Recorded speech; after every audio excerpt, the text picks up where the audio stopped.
Another icing that's good to have in your arsenal is royal icing. It's a hard drying icing, and it's what we use for piping decorations that need to dry. You can use it for putting together gingerbread houses and icing fun, colorful sugar cookies. When it comes to flowers, it's also an alternate for piping in buttercream. The difference is that royal icing flowers set, so you can let them dry and you can actually make them in advance. Also, they have a longer shelf life, so you can pipe the royal icing flowers, let them dry, and keep them for up to 6 whole months. One thing to note, because it's hard drying, we don't really use it to cover cakes. Let's get started with this recipe. Making royal icing is actually very, very simple. One of the most important things to keep in mind, though, is that your tools and surfaces are grease-free. So if you've recently used your bowl for mixing cake batter or buttercream, give it an extra wash to be sure, because royal icing will not set up properly if there's any grease. Also, make sure that you're using a paddle attachment, and if you have a hand mixer, use the beaters. We want to aerate the icing, but using a whisk will give the wrong texture. You'll also want to have a silicone spatula on hand for the stirring. The ingredients are super simple. I have 3 tablespoons of meringue powder, 4 cups of powdered sugar, and 5 tablespoons of warm water, and that is it. Now I'm going to go ahead and start putting all the ingredients in the bowl. I'm going to put my 4 cups of powdered sugar in first.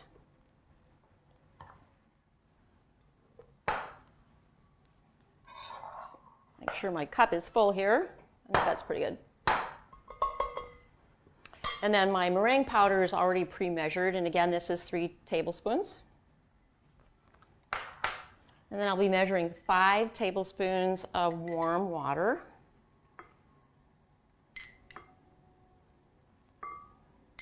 And then finally, just attaching my paddle.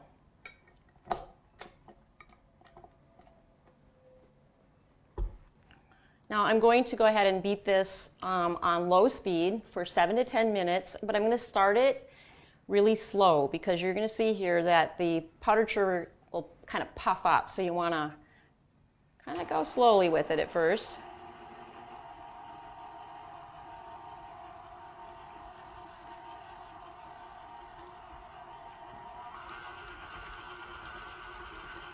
You can see that my icing looks a little dry, but don't worry, because once it gets going, it's going to start to whip up. Again, all we have to do is beat the ingredients together until the icing starts to form peaks. If your icing is looking really dry and not coming together like this, you can add a teaspoon of water at a time, just enough to get rid of the dry lumps of the powdered sugar.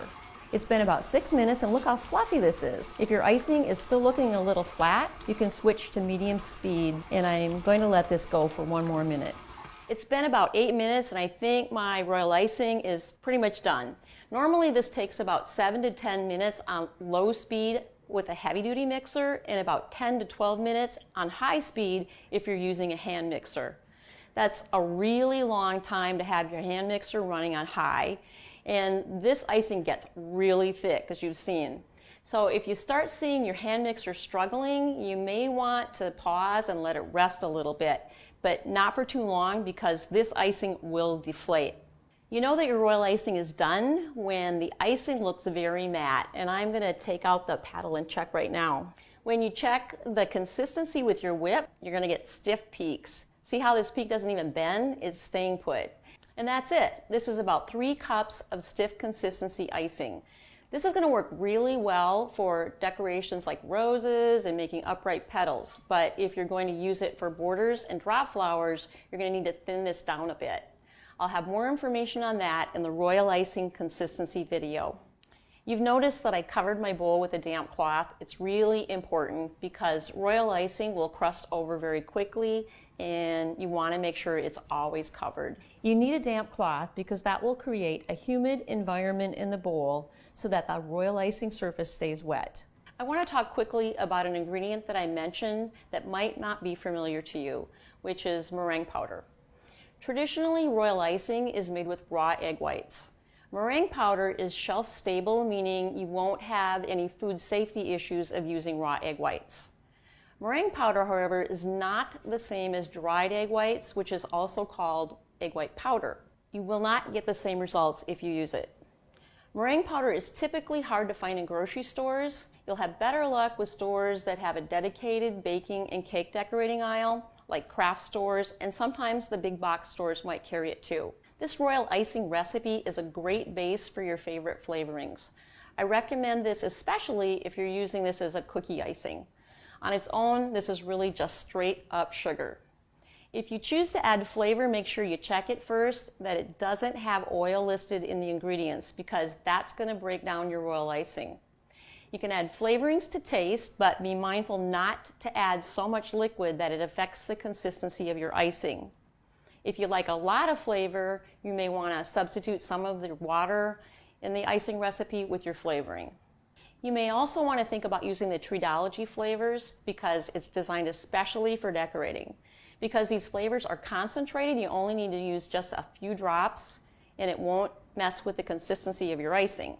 You can also mix them to create new flavors. Clear flavors are also a great option for adding flavor to royal icing without adding any color. If you use pure vanilla extract, your white icing might get a little bit duller, more like on the ivory side than bright white. The last thing I want to talk about is storing icing. You might not need all of this icing for your projects. And because all the ingredients are shelf stable, you can store royal icing in an airtight container at room temperature for up to 2 weeks. Before you use it again, you'll see that the royal icing might look a bit soft and deflated, but don't worry, just re-whip it using a paddle attachment on low speed and your royal icing will be perfect to use again.